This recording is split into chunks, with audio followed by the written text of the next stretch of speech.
I love San Antonio. It's one of my very favorite cities in the universe. I wish I could be there with you. You have no idea. I would love to be there, but we have family illness and challenges.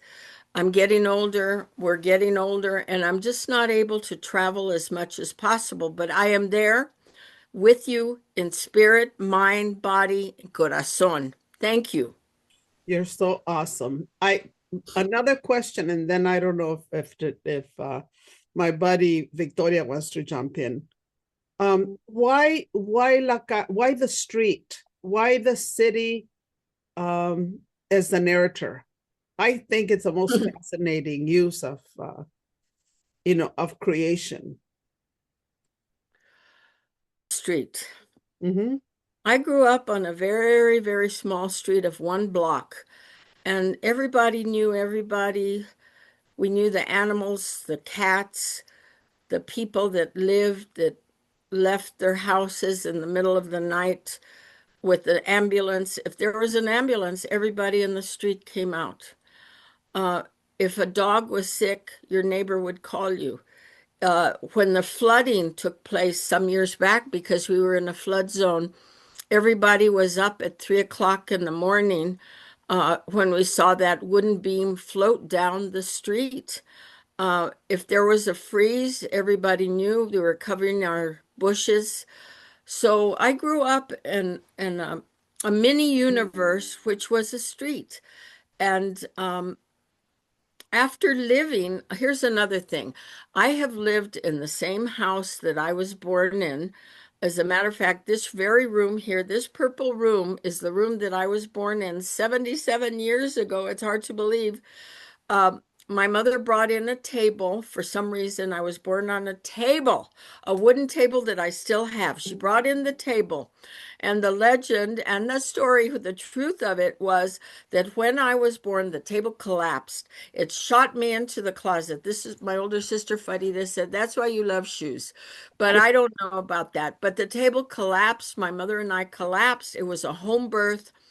And after that, doctor said, "That's it. No more home births." So the house had a presence. The street mattered because that's where all the kids played. We would run down to the apricot tree. By there used to be a nasequia. We'd play in the ditch. We'd swing across the branches. In the backyard, we had a nasequia as well too. Wild asparagus. Um, the stories. My mother set fire to the wooden fence in the back. That was a big deal. She was burning trash and she set fire, and for many years we had this fence that was burned, and everything was centered about neighborhood, familia. Uh, Things have changed radically. My street is challenged right now. Uh, just a couple of weeks ago, a week ago, my neighbor, without telling me, chopped down a great portion of a tree that was leaning over on his yard. Well, I almost called the police. I was in shock. My God, who mutilated my beautiful palo verde? Resulta que era el vecino. He didn't tell me. And it was like a rape of a tree. And I don't think people understand the value of sentient life, whether it's a tree, whether it's a bird, whether it's a bee that's in the water that's drowning, that you take out of the water and you save him from the window pane so he can go outside. There was always that respect for trees, animals, birds, the street. And I began to imagine the story of the street telling its stories over the years, people coming and going, people passing, and then the ancestors coming in to peek in the windows and say, "Hey, comadre, ¿cómo estás? How you doing? Are you okay? I know you have some pain, but you'll be okay." And or you would imagine that that white butterfly is your spirit of your mother. That heart-shaped rock is your abuelita. Um, it just seemed like a natural extension for the street to have a story. And what I love about the cover, Josie, so much is the way the street blends into the mountains. Our artist did an incredible job. Not only did she cover the bases of the story, which is very theatrical. Let's talk about the theater of the story. I have a theater degree. I'm MFA in theater. I taught acting. I was an actor, director. I've written 40, 50 plays, many, most not produced. But the thing of it is, you have a natural theatrical setting in that image of the book. The wedding dress, the tragic wedding dress, sorrowful, and its complement, the piñata, which is a symbol of life. You have uh, the dog, the neighborhood dog, Pasajero by the fire hydrant. You have Sammy the cat. You have, and if you blow up the image, this is what I love so deeply. You blow it up, and there's a little crack in one of the windows, and you can imagine that there's somebody behind the window, your vecina, looking out to see what's happening in the world. It's just such a beautiful cover. And it's a distillation of not only the energy of the antepasados, which are coming and going, um, but it's a statement about where you live, who you are, what matters to you. And the mountains are in the background. I mean, I think of that Buddhist Gatha, that saying, which is so pertinent to me because I live by the Organ Mountains. And are these the Organ Mountains? No. These are the mountains in the city, which is Encantada, Nuevo Mexico. And is this? No, it's Encantada. Well, the mountains have always symbolized to me solidity, form. And the Gatha says, the saying, Buddhist Gatha, mountain solid. And that's how I always felt about living in a place like this or wherever we live, wherever our querencia is. We know who we are, we know where we belong, we know who belongs to us, what belongs to us, what we care about. And we carry that solidity with us everywhere, every moment of our life. If we go out the door, the mountains are there. If we come inside, the mountains are inside of us. And so this book was very, very important. It's been very interesting. My family has not been able to really talk to me about it, and that's good. It's really good Yeah. because you know it makes an impact when those close to you, in a way, absorb what you have to say. Those conversations may come later. I don't know. They may never come. But I'm not writing for anyone other than the spirits. And I always say, writing to me, and I've used this as in a definition in writing classes, writing is setting the spirits in motion to be freed. Mhm. And this comes from Rodolfo Anaya, my teacher, but also from my own introspection. As long as you can set the spirits in motion, Rudy always said, "Oh, you look so troubled, Denise. What's going on?" I'm working on this. He says, "Yeah, cálmate."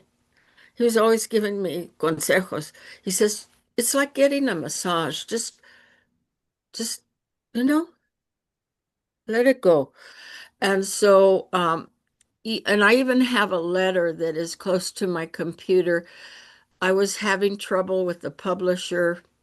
They took away my book for 9 years, didn't get royalties. I knew that the book was going to come back to me, and it did. And Rudy wrote me a letter. He says, just let the spirits go. Go out and hug a tree. Go take a walk. Go hug a person. Go hug a horse. Just hug anybody. And it's a beautiful letter. I've paraphrased it. It was much more lyrical. But I understand that sense of letting go.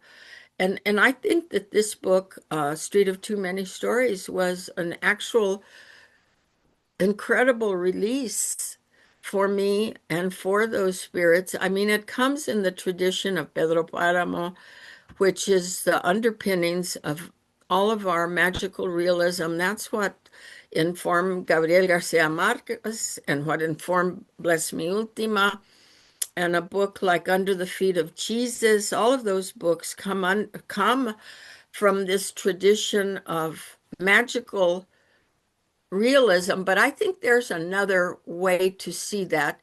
I would say that this book, Street of Too Many Stories, is an opera of sound and characterization.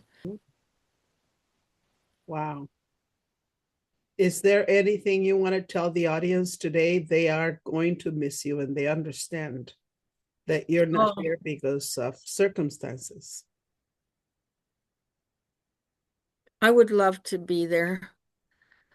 Um, Hearts break because you can't do what you want to do, but we aren't here for ourselves only. And I need to be here for my husband, my family, and for my animals.